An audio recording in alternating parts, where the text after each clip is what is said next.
T'as des cryptos et tu veux les dépenser, tu veux t'acheter une Rolex, une Tesla ou juste faire tes courses sans te faire plomber par les impôts, bien il y a des solutions et certaines elles vont clairement te surprendre. Dans cette vidéo, je te montre tout ce que tu peux faire avec tes cryptos aujourd'hui, comment les utiliser ou les dépenser, ce qui est légal, ce qui est plutôt borderline et ce qui peut te faire économiser gros. Mais bien sûr, je pousse personne à contourner la loi, c'est pas un conseil fiscal ni un conseil en investissement, chacun est responsable de ses actes et je suis en aucun cas responsable des tiens, donc fais bien tes propres recherches, allez on attaque. On parle tout le temps d'investir en crypto, d'essayer d'acheter bas pour revendre haut et ensuite pourquoi pas dépenser les gains ou les réinvestir. Mais à la base, la crypto c'est une monnaie, même si aujourd'hui, à part Bitcoin ou XRP, 99% des cryptos sont plutôt des cryptos actifs comme Ethereum et non pas des crypto-monnaies à proprement parler. Mais bref, il y a quand même au tout début de l'histoire de Satoshi la volonté de créer une monnaie. Et une monnaie, ça s'utilise. Sauf qu'en France, chaque fois que tu dépenses tes cryptos, même pour acheter une baguette à 1 euro, l'État considère que tu as cédé un actif numérique et donc tu es imposable avec la fameuse flat tax. Même si tu n'es jamais repassé en euros, même si tu as tout fait en stablecoin, même si c'est un échange contre un bien. Bref, chaque paiement en crypto est un événement fiscal et c'est là que certains essaient de contourner. Ils dépensent via des plateformes étrangères sans KYC, comme une carte bancaire crypto émise par une société maltaise ou asiatique, où l'identité n'est jamais demandée.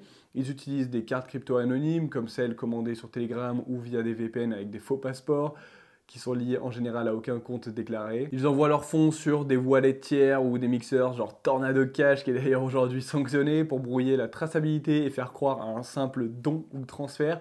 Et le problème avec toutes ces solutions, c'est que certains pensent qu'en restant en stablecoin ou en achetant un produit physique avec du Bitcoin sur une marketplace étrangère, ils échappent à la fiscalité car ils n'ont pas récupéré de l'euro.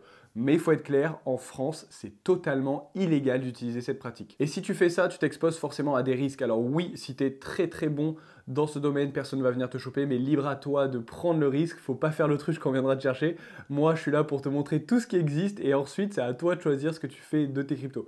Et justement, dans la suite, je te montre toutes les vraies méthodes pour dépenser tes cryptos aujourd'hui, que ce soit de façon légale, borderline ou carrément offshore. Tu vas voir, il y a beaucoup plus d'options que ce que tu penses.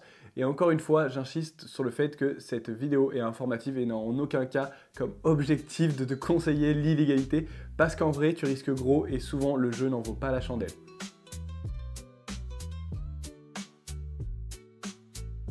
Ok, maintenant qu'on a vu les bases, on va attaquer le concret. Aujourd'hui, tu as 5 méthodes principales pour dépenser tes cryptos et chacune a ses avantages, ses limites et son niveau de visibilité aux yeux du fisc. La première, c'est la carte crypto classique que tu peux retrouver avec beaucoup d'exchanges. À l'époque, par exemple, moi, j'utilisais pas mal celle de Binance et aussi celle de Crypto.com. Mais maintenant, tu as même directement la carte CryptoLife associée à ton Wallet Ledger et aussi même la carte MetaMask, Trésor, enfin bref. D'ailleurs, les deux sont créés en partenariat avec Banks.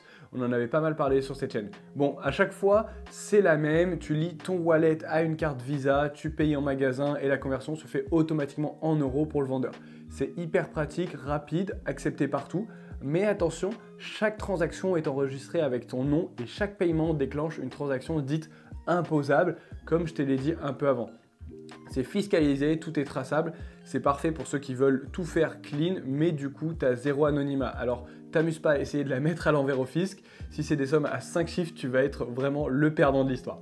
Sinon, la deuxième méthode qui peut vite devenir un peu plus borderline, c'est d'utiliser les cartes cadeaux payées en crypto. Là, tu as des sites comme Bitterfield ou Coinsbee qui te permettent d'acheter des bons, par exemple Amazon, Carrefour, Apple, Netflix, enfin il y a plein de choses, avec du Bitcoin, de l'USDT, des Ethers. Tu n'as pas besoin de compte bancaire, parfois même tu n'as pas besoin de KYC, c'est ça qui plaît à beaucoup. C'est plus discret, tu peux faire tes courses ou des achats du quotidien sans passer par ta banque, mais tu es limité aux enseignes partenaires et les montants sont souvent plafonnés. C'est pratique, mais ça ne remplace pas un vrai paiement libre. Par contre, fais hyper attention si tu comptais frauder. Sache que si tu passes à la base par une plateforme crypto sur laquelle tu as fait un KYC, donc une preuve d'identité, pour aller vers un wallet décentralisé avant de faire cet achat, eh bien on va pouvoir remonter à toi avec un simple coup d'œil sur un scan de blockchain associé à un exchange centralisé qui en plus transmet les informations fisc. C'est vraiment du gâteau pour eux. Donc voilà, je ne veux pas te démoraliser, mais au moins je peux t'éviter d'essayer de frauder, de te faire avoir bêtement. Ensuite, il y a une troisième méthode pour payer directement en crypto, c'est direct chez certains commerçants. De plus en plus de sites, surtout dans le luxe, la tech ou les voyages, acceptent le Bitcoin ou l'USDT. Tu as des agences immobilières aussi. Et maintenant, tu as des plateformes comme BitPay ou CoinPayments qui gèrent l'intermédiaire. C'est légal, c'est pro, mais ce n'est pas encore très répandu. Et pareil, fiscalement, c'est une cession. Donc au final, ça ne change pas grand-chose que de payer en crypto à un vendeur qui reçoit en crypto, à part que tu évites les frais de change. Sinon, il y a une quatrième méthode qui est celle d'acheter des objets physiques tokenisés via des NFT ou des marketplaces RWA, donc le fameux Real World Asset, les actifs du monde réel. Et là, on entre dans le Web3 pur. En gros, tu participes à une enchère ou une loterie sur un objet réel, montre, un lingot d'or, sac, sneakers, mais tokenisé sur la blockchain. Et si tu gagnes, tu reçois l'objet physique chez toi. Le paiement se fait en crypto, souvent via un smart contract. Donc c'est automatisé et transparent. Et en bonus, ça peut te rapporter des tokens de reward ou des bonus de participation. On détaillera d'ailleurs toute cette méthode juste après parce qu'il y a un projet en particulier qui explose en ce moment, c'est ArtTrade, mais tu vas voir, je vais te juste en parler, ça va être trop bien. Et enfin, cinquième méthode, échanger en peer-to-peer, donc pair à pair, ou dépenser du stablecoin sans jamais repasser en euros. Là, tu as des mecs qui vont acheter une voiture d'occasion en USDT ou qui vont faire un deal directement wallet à wallet avec un particulier. Dans la réalité, c'est assez fréquent, surtout dans certaines communautés, mais attention, c'est pas du tout légal si tu déclares rien et surtout, si tu n'as pas de preuves, tu prends tous les risques. Donc fais bien gaffe à tout ça. Maintenant, on va zoomer justement sur une plateforme hyper maligne qui permet d'investir avec ses cryptos sur des produits de luxe à moins 40% du prix normal tout en restant neuf. C'est assez dingue, on en parle de suite.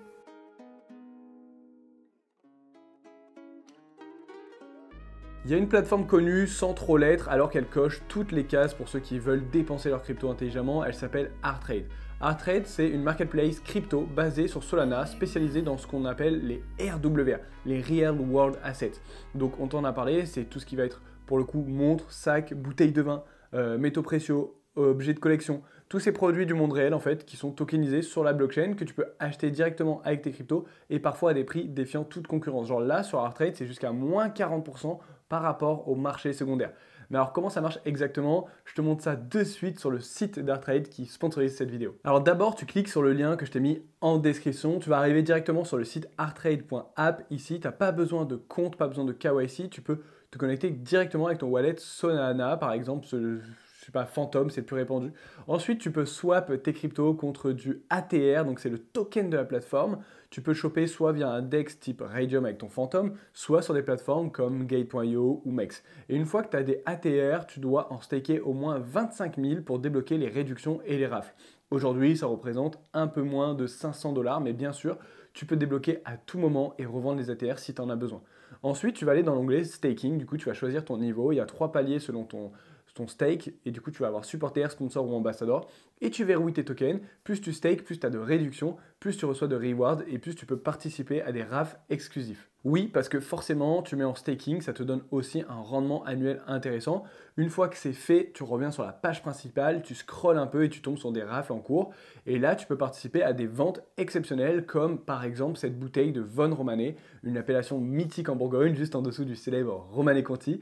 Tu cliques, tu participes et le smart contract envoie les fonds. Et dans 24 heures après, il va y avoir un tirage au sort. Si tu gagnes la bouteille, elle est expédiée directement chez toi, certifiée, assurée avec la facture d'origine. Et si tu perds, eh bien tu es remboursé et tu touches en plus un petit bonus en ATR. Ce système est malin parce que tout le monde y gagne, l'acheteur, la plateforme, les stakers. Et comme une partie des tokens utilisés est automatiquement brûlée, ça fait aussi baisser la supply, ce qui peut booster le prix du token au long terme. Bref, c'est simple, c'est intéressant, transparent. Et si tu as envie de transformer tes cryptos en objets tangibles de valeur, donc réinvestir sans galérer avec les banques ni repasser en fiat, eh bien, en tout cas, c'est une super solution parce qu'avec les moins 40%, ça t'évite de te prendre la flat tax et de perdre au change. Bref, dis-moi en commentaire ce que tu en as pensé. Pense à t'abonner, à lâcher un like et je te dis à bientôt. Ciao!